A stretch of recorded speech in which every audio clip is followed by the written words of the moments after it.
We're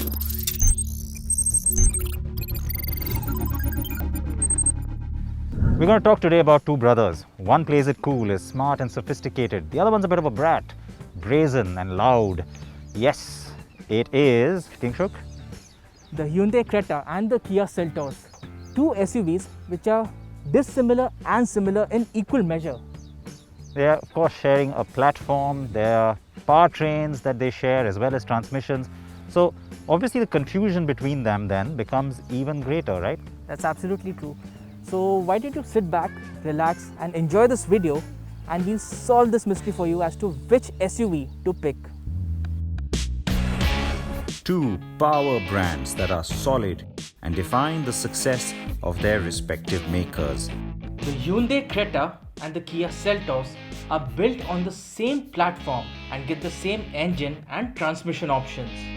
Now that's a big similarity, but that's where the similarities end and the differences begin. So the little red accents that you see on the car tell you this is the GT line, and it does make the car look fairly sporty and different, a little distinctive.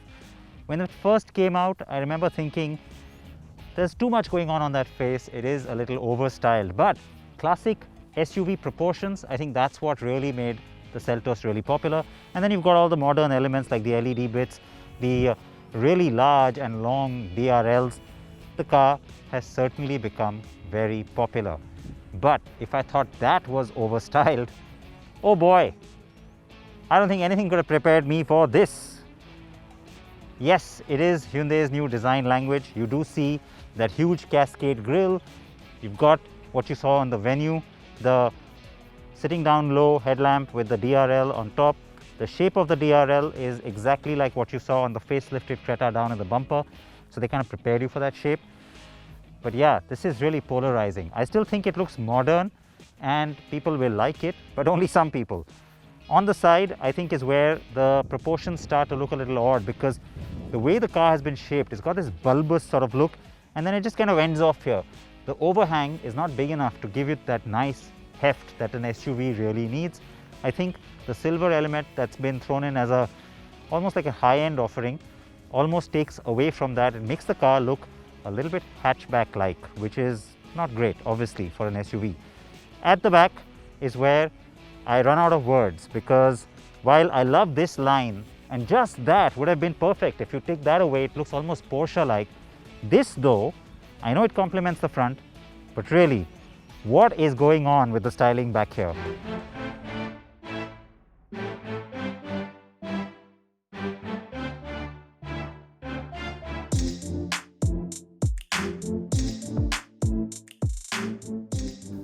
Okay, so that is immensely subjective. Still, the Creta scores on looking big and looking modern. The Seltos is definitely the more traditional, yet obviously more attractive of the two. In terms of engine options, the Creta and the Seltos get the same lineup, which is a 1.5 litre petrol, 1.5 litre diesel and a 1.4 litre turbo petrol. The fact that the gearbox options are also same is not surprising either. You get a 6-speed manual and a 6-speed automatic on the naturally aspirated petrol and diesel models.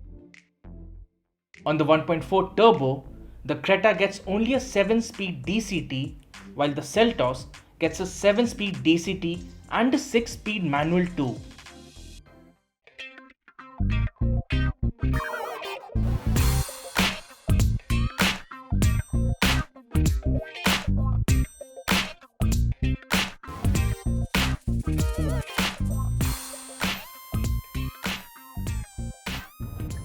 Now it certainly feels like a much bigger car than the last Creta, and it is. It has that big car feel as well, and even the seating position, the way that the steering has been designed and the angle at which it sits, the size, it gives you instantly that SUV feel that a lot of buyers would definitely want, because let's face it, these cars are not really SUVs in that sense. They're not big, they're not designed for off-roading.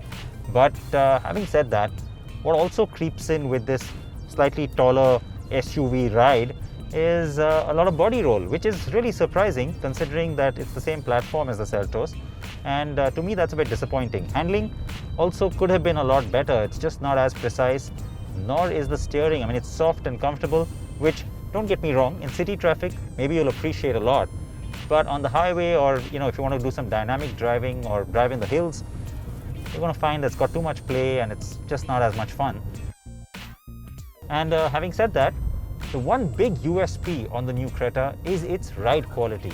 Now, similar suspension but completely different setup. It is by far the smoothest, most comfortable, even for those in the back, and I'm going to go out on a limb and say segment best on ride quality.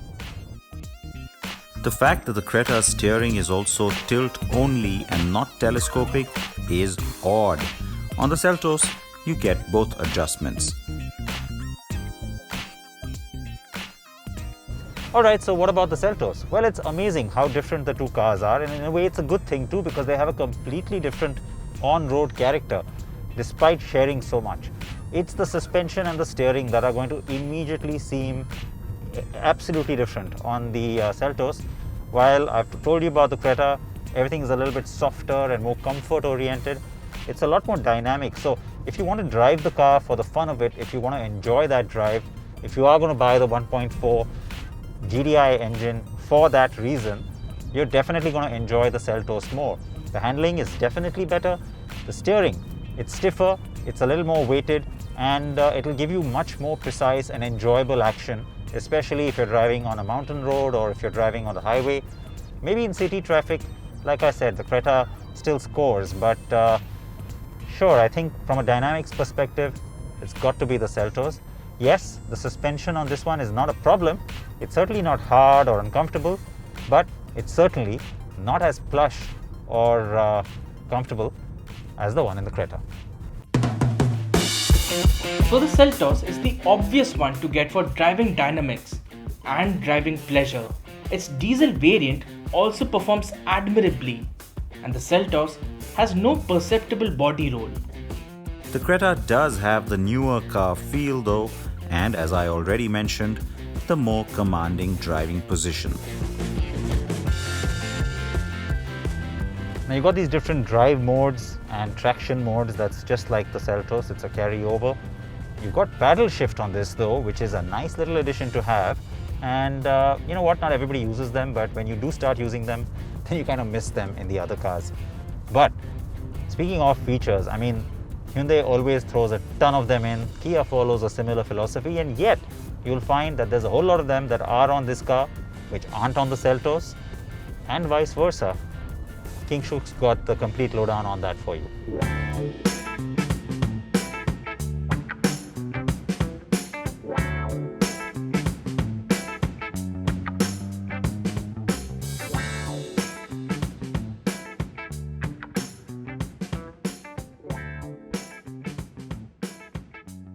Yes, Siddharth, that's right. Both the Creta and the Seltos have pushed the envelope as far as features are concerned. Both SUVs have their own set of unique exclusive features. And talking about the exclusive features in the Creta, it all starts with this full-size panoramic sunroof. Yes, it adds to the roominess, the airiness inside the cabin. Apart from that, you have paddle shifters, and there's this electronic parking brake as well with the auto hold function. The Creta and the Seltos get disc brakes on all four wheels on the 1.4 litre turbo petrol models. The base and mid-level trims of the Creta with the 1.5 petrol and the 1.5 diesel get drum brakes at the rear, while the top spec models get disc brakes at the rear. On the other hand, the 1.5 petrol models of the Seltos do not get disc brakes at rear, while the diesel models get disc brakes at the rear on all variants. The Seltos feels better finished. The quality of plastics, the textures, and even the layout with the 10.25-inch screen propped up on the dashboard feels classically European on the Seltos. The use of soft touch faux leather, the flat bottom steering wheel, and piano black finishes give you that premium feel expected of an SUV costing close to 20 lakh rupees. Right, let's talk about comfort. I'm sitting inside the Creta And well, both Creta and the Seltos have the exact same wheelbase, but the cabin of the Creta feels slightly roomier, maybe because of the panoramic sunroof. The front seat, the driving seat, has been positioned according to my height, which is 5 foot 8 inches, and you can see there's acres of knee room here. The seats themselves on the Creta particularly are very plush, soft and comfortable. So if you're one who's going to spend most of his time in the rear seat, the Creta is a comfortable place to be in. While the seats on the Seltos, they're slightly firmer, but there is one big advantage that the Seltos has. The middle seat on the Seltos gets a proper headrest, while the Creta doesn't.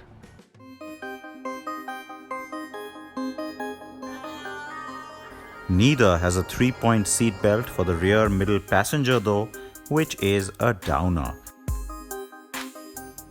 The Seltos is 15mm longer than the Creta, although the wheelbase, as we said, is exactly the same at 2610mm. The Seltos is also 10mm wider and 10mm taller than its sibling. Oh, and both cars have 433 liters of boot space. There are a few features that are exclusive to the Seltos too. There's parking sensors up front,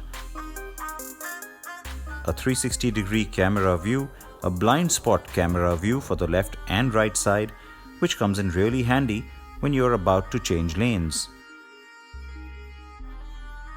Then you have mood lighting and, more importantly, that tilt and telescopic adjustment for the steering.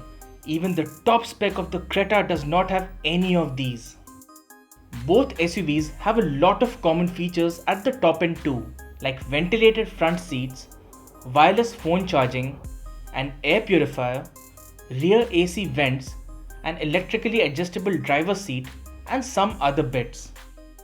Both also have connected car technology. The Creta gets Blue Link while the Seltos has UVO Connect, and both work the same way, with near identical features and options. In terms of safety, both cars get 6 airbags in the top variant along with anti-lock brakes and electronic stability control. On the base and mid-spec variants, the Creta and the Seltos get 2 airbags along with anti-lock brakes and rear parking sensors.